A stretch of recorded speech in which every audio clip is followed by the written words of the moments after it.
And Electra, the reason for the lightning brain, at birth, her mother is struck and killed by a lightning bolt, and the lightning bolt rewires Electra's neural circuits in her brain and ultimately her DNA. This is not science fiction. I know enough about, I've read enough about neuroscience to know our brain is an electrochemical computer. Electra is exceptional, but she's not Superwoman. She can't leap over tall buildings at a single bound, but she's a riveting, strong character. This is Unconditioning, Discovering the Voice Within, with Whitney Ann Jenkins.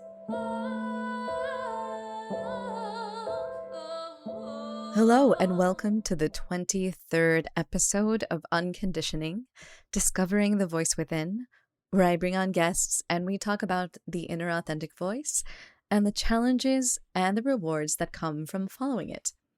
This week, I have with me author Clifford Ratza. Cliff considers himself a simple scholar. He has 4 degrees in concentrations in math, physics, business, and computers.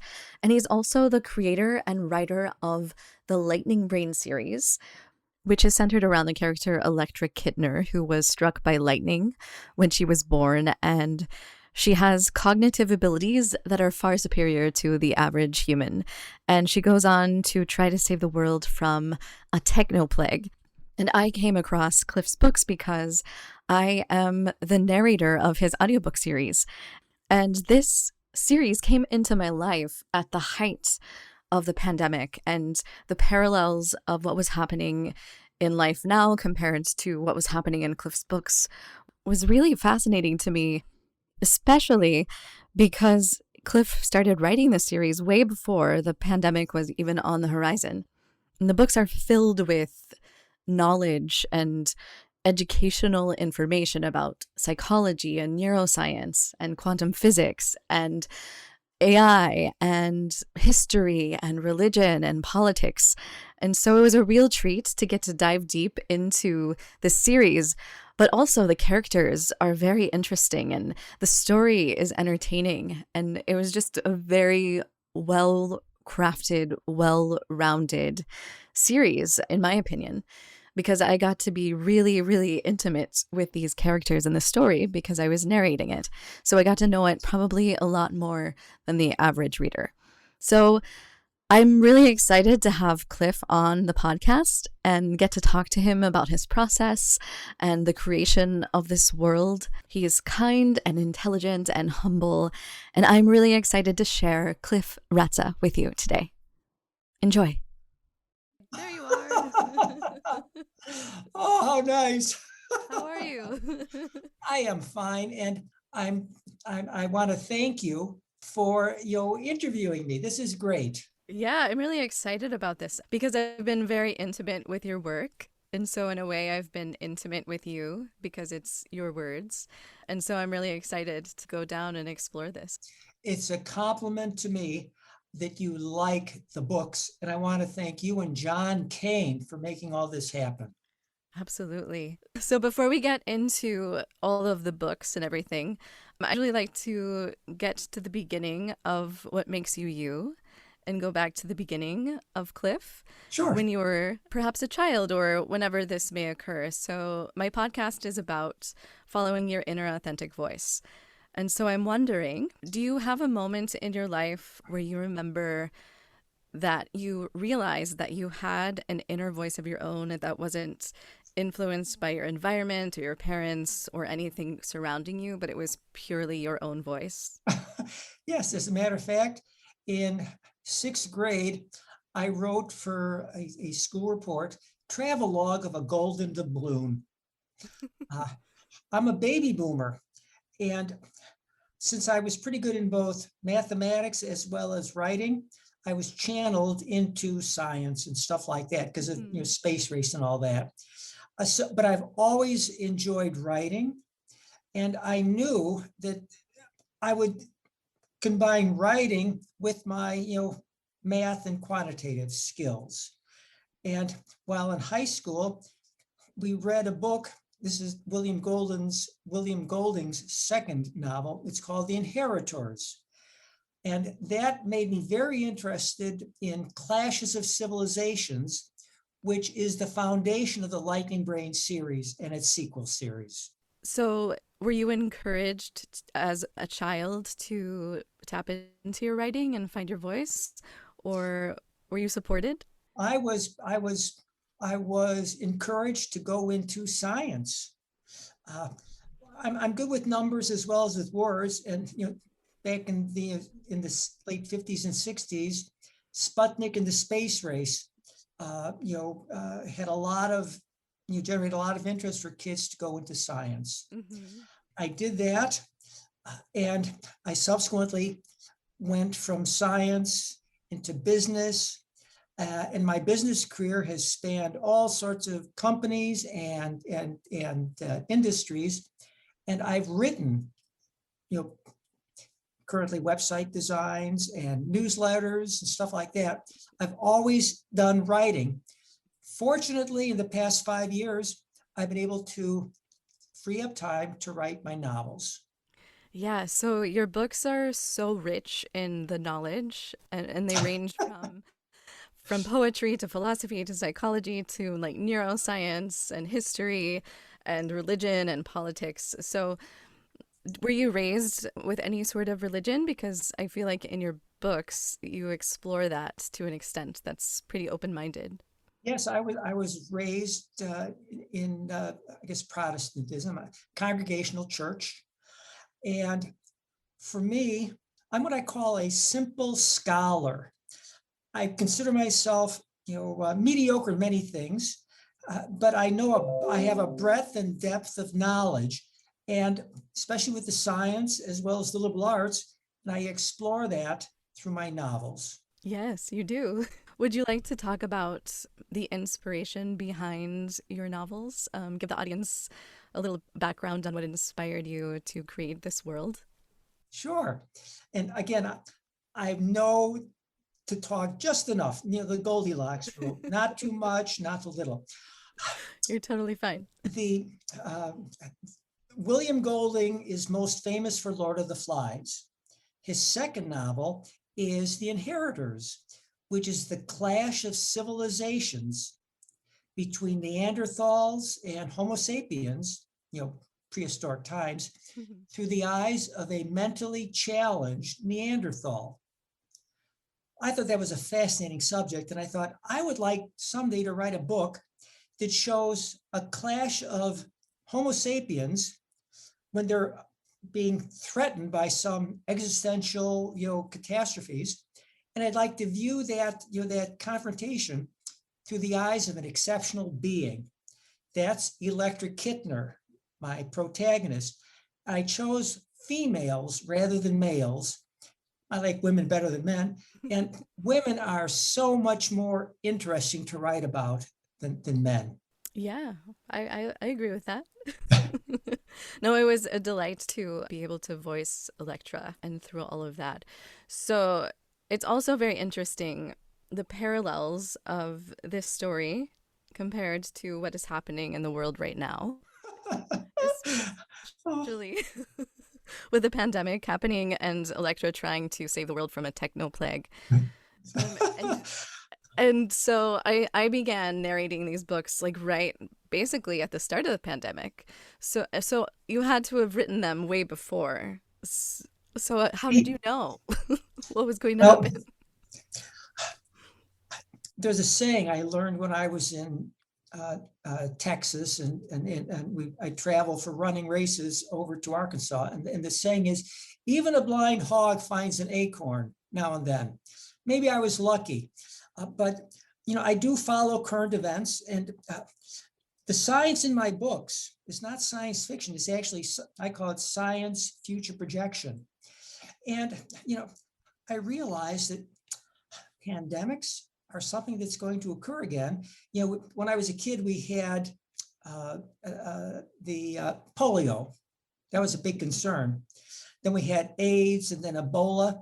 And I figured, pandemics are just something that's going to happen. So I created a technoplague, which is a man-made mutant virus that escaped from a Chinese laboratory. And it's threatening the world. It dummies down people. I also created a Donald Trump-like president to give a wonderful character who's not evil. He just has a different way of looking at politics. And Electra, the reason for the lightning brain, at birth, her mother is struck and killed by a lightning bolt, and the lightning bolt rewires Electra's neural circuits in her brain and ultimately her DNA. This is not science fiction. I know enough about, and I've read enough about neuroscience to know our brain is an electrochemical computer. Electra is exceptional, but she's not Superwoman. She can't leap over tall buildings at a single bound, but she's a riveting, strong character. Yeah, I kind of geeked out with all of the science and just the truth behind it. I actually went back. I'm back in school now, pursuing my PhD in psychology, and I attribute a lot of that to spending time with Electra. She inspired me to do that. That's a tremendous compliment. Yeah. The best compliment an author can get is hearing from readers or someone like you that's the voice of Electra, that you like the books and that in some way they've inspired and they've impacted you. That's a big compliment. Yes, absolutely. And so, how many books are in the series? The first series, the Lightning Brain series, has 5 books. And the readers, I read my reviews, and the readers always are impressed with how each book is different. Kirkus Reviews said, when they wrote the review of the 5th book, the series has no signs of slowing down. Well, I deliberately ended the first series with 5 books to keep readers, keep readers' interest in the series, continuing in a sequel series. We have 2 books already written in the second series. I hope you'll be, the voice for the other audiobooks. Book number 8, I'm writing it right now. And the more I write, the more new characters I introduce. And that brings in subplots and sub-storylines that will extend the series until, I guess, I die while writing. Do you have a specific process for writing? Do you have like a writing ritual, or does it just flow out of you? How does that happen? I'm fortunate. I guess I have the gift of gab. I've never had writer's block, and I have to force myself to stop writing. So I get up early every morning and I do some reading, and then I do some writing. What I'm doing right now, I'm writing book number 8, and I'm also doing the storyboard for it. I find that having a schedule is good. And I stick to my writing schedule. Every morning I write, and in the evening I review it and do some associated reading. Wow. That's fantastic. A lot of people struggle with even being able to sit down and have a schedule because they get too much in their brain.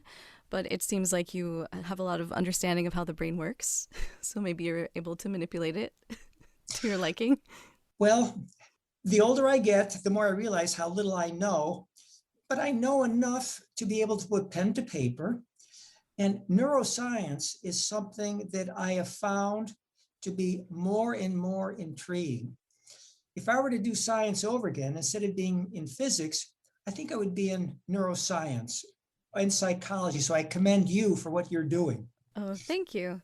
Since you seem to have a good handle on the subject matter of what is happening in the world, are you writing still with that intention in your books of what you think is going to happen in a predictable way?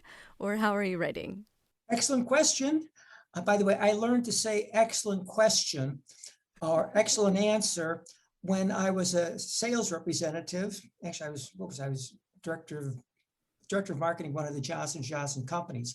Anyway, I like writing for futuristic science fiction, speculative fiction, because it allows me to use my imagination to envision a future, also to use my science background, while at the same time taking current events and projecting them into the future. And right now, climate change is a big issue. So my novels deal with climate change and political intrigue and Middle East terrorism. But, and I think you probably better than anyone realize that in my books, I don't take a stand. I present both sides. Right. And I let my characters explore the issue, and readers can decide what they want to take away. Yeah. I think that's fascinating that you never really make a point of what you want to get across, but you allow the readers to absorb all the information that you throw at them and make their own conclusions. That is not easy to do. Oh, So that's a compliment to you. oh, well, thank you. I'm looking at my face here. My goodness, I sure blush. Oh, I'm not a good poker player. So, who inspires you as a writer? The William Golding novel, spurred my curiosity, and writers like Jane Austen for dialogue. Mm-hmm. I also like Herman Wouk. Um, from modern authors, I like some of William Golding. I can't say that I've read every line of James Joyce's stuff. That gets to be sort of a slog after a while. I like Sylvia Plath among contemporary writers. She's very good illustrating psychological issues. I like Thomas Hardy, and I read a variety of classics and current novels in all genres, not to copy their style. Everyone has to have their own writing style. And I try to have a writing style that flows nicely. Mm-hmm. I'm a stickler for grammar. I'm a writing coach for Prime Solutions, and I know grammar quite well, but I also am flexible enough to realize you have to relax the rules writing fiction. And I do it in a manner that engages the reader and uses a poetic style that allows me to also showcase some of the poetry I write. I sprinkle it through my books. Mm-hmm. I was going to ask you about that. I love the poetry when that pops up. And the character Indira is very fascinating. So, Oh, have you yes. always written poetry? Is that, where did that come from? I've always enjoyed playing with words. And I do a lot of my writing when running. I used to be a really good competitive runner. I would run twice a day, 100 miles a week. And I Wow. used the time by writing. I would come home and I would sit down, and earlier in my career, I would write the papers or some of the reports I was working on. Now, when I'm running or using my cross trainer, when I'm on the cross trainer or running, I'm writing poetry, or I'm writing the script for my books. When I come home, I sit down and write it out. Your mind is always churning. You know, neuroscience shows that our brains are always working. Uh, we have brain states, and each of us is responsible for keeping our brain states in as good a mood as possible. And think about this. It's almost impossible not to be thinking of something. So when I'm out running or doing anything, I like to have an internal dialogue going in my brain. Yes. So you seem to also have an educational component to the books that you're writing. Are you collaborating with any schools or any educational institutions to share your books? Well, I teach at 3 schools in the Chicago area. I'm an adjunct instructor at Robert Morris University, DePaul, and DeVry. But with COVID-19, I haven't taught on campus for over a year. My courses, I teach business ethics and allied, liberal arts courses. I teach the graduate stats class at Robert Morris, and I teach programming stuff at DeVry. My classes aren't well suited for online teaching. So, and with COVID-19, enrollment's down for campuses. So my courses don't have enough enrollment to get me to campus. Well, hopefully we'll get you back into that soon. Well, I use my books as a way to present interesting topics to the readers. And Kirkus Review said they really liked my writing style because it complements Electra Irani, who sometimes doesn't show too much emotion, but that fits neatly with being able to lecture to her, the other characters. And for the readers, it's like attending a fun lecture. No math is involved. Right. I also love the moments where Electra goes internal and we see her internal dialogue.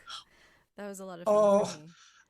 That internal monologue, internal dialogue is a wonderful way to introduce backstory, introduce character development, and just elaborate on the scene and the setting.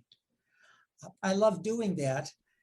And I love to write the dialogue interplay between Electra, who now has another persona, Irani, and Indira, the mother, who in the new series becomes the singularity, the breakthrough to artificial intelligence being self-aware.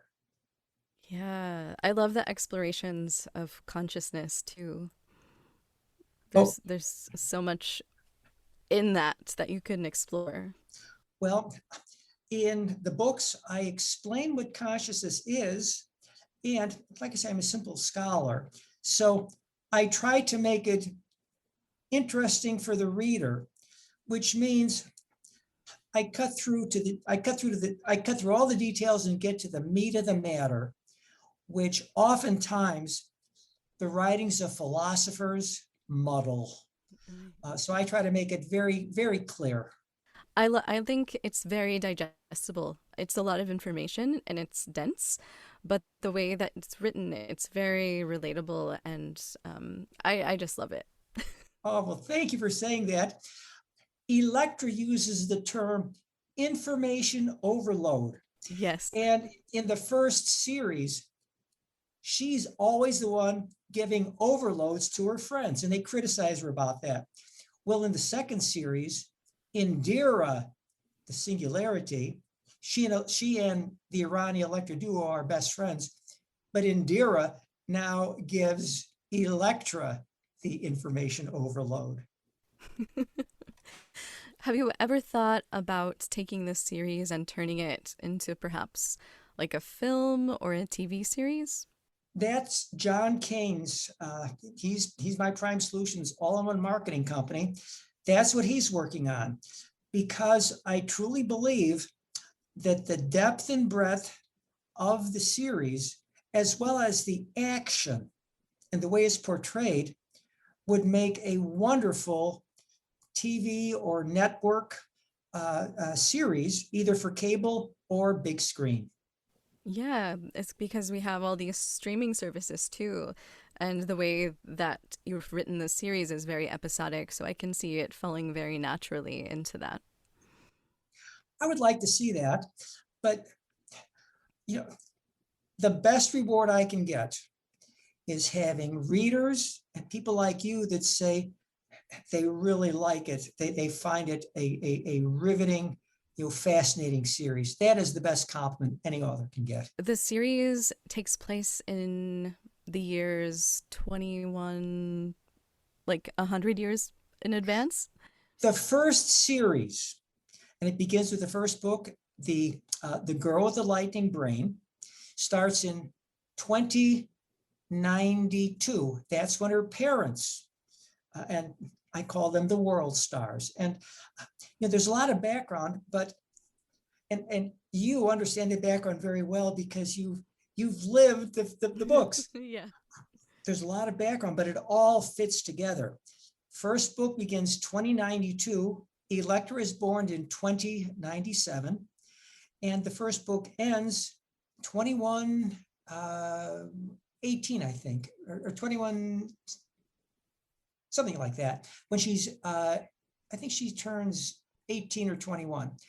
And the book I'm working on now, and all the books follow chronologically, book 7 takes place in the year 2157. So we have, I'm building a future worldview, but I believe it's pretty realistic because I've taken current science and trends in politics and economics or whatever, and projected into a realistic future. Yes. So taking all of your wisdom that you have based on all of the knowledge from your being A simple scholar. a simple scholar, that's the word. Where can you give an idea of what you think where we're going into the next like 5-10 years in the world? Do you have an idea of where we're going to end up? I do. And again, I have no crystal ball. I post the articles I write for our writing coach program on our writing coach website. And here are the trends that I'm projecting. There's going to be a continuation of climate issues, namely global warming. And I think we're going to see a rise in sea levels. Mm-hmm. But we're not going to have a doom and gloom prediction that the world is going to melt. That's not going to happen. But the ice sheets are going to melt, sea levels are going to rise. And I think there will be probably, more variation, colder winters, hotter summers. That's what's being predicted.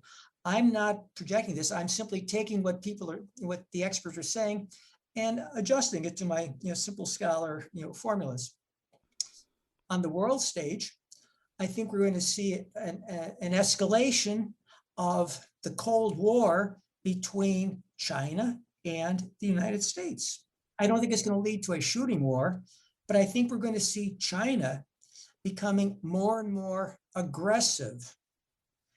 And they have to do this before their population gets too old.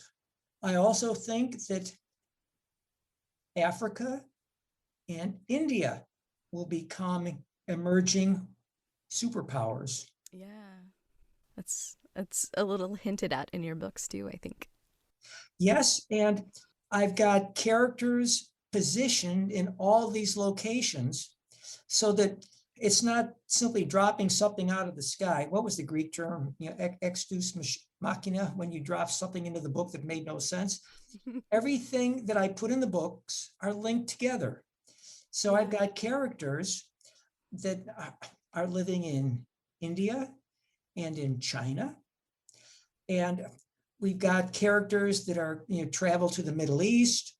So we have situations already in place that I can explore sociopolitical trends, climate issues. And I believe, the COVID-19 has accelerated some of the future trends.